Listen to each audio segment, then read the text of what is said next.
অসমৰ ৰজাই ভাৰত ৰত্ন পোৱাৰ যোগ্য জুবিন গাৰ্গক প্ৰদান কৰিব লাগে ভাৰত ৰত্ন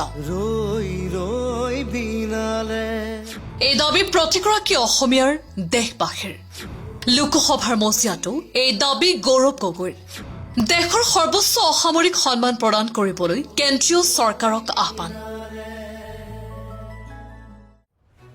প্ৰাণৰ শিল্পী জুবিন গাৰ্গৰ জনপ্ৰিয়তা আৰু তেওঁৰ সৃষ্টিৰাজিৰ গভীৰতাৰ বাবে তেওঁ নিঃসন্দেহে ভাৰত ৰত্ন সন্মানৰ যোগ্য এই সন্মানে তেওঁৰ অৱদানক স্বীকৃতি দিয়াৰ লগতে অসমীয়া সংস্কৃতিৰ প্ৰতি সমগ্ৰ দেশে সন্মান প্ৰদৰ্শন কৰিব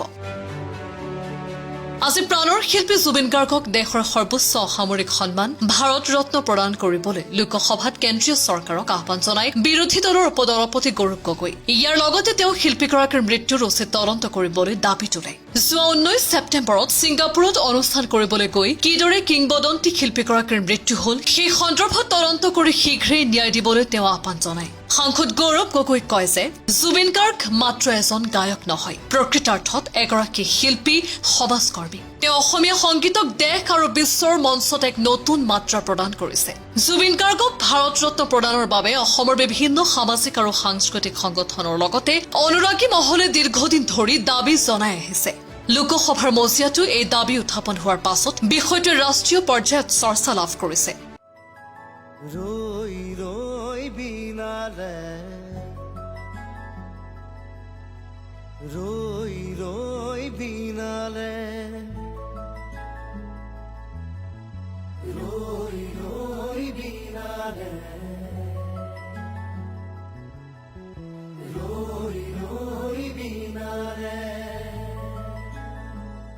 Here to pay tribute to one of our greatest sons of our mother Assam, Assamese late Zubin Garg.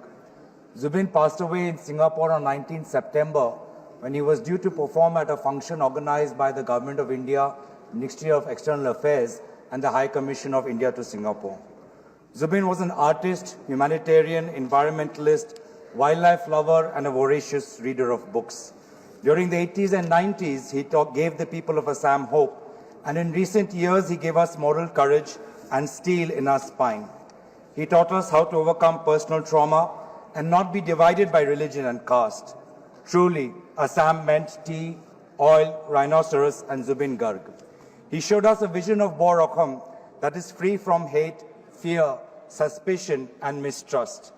Zubin will always be our Kanchanjunga. Today, the people of Assam miss him terribly. We want justice for Zubin Garg. The state government of Assam says that it was a murder.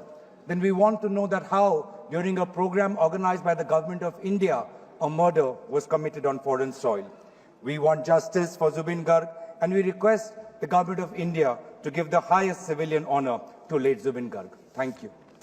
অসমৰ ৰজাই ভাৰত ৰত্ন পোৱাটো আপুনি বিচাৰেনে প্ৰাণৰ শিল্পীগৰাকীৰ ন্যায়ৰ দাবীত আপুনিও লিখক #JusticeForZubin Garg News Desk Report News Daily Assam Digital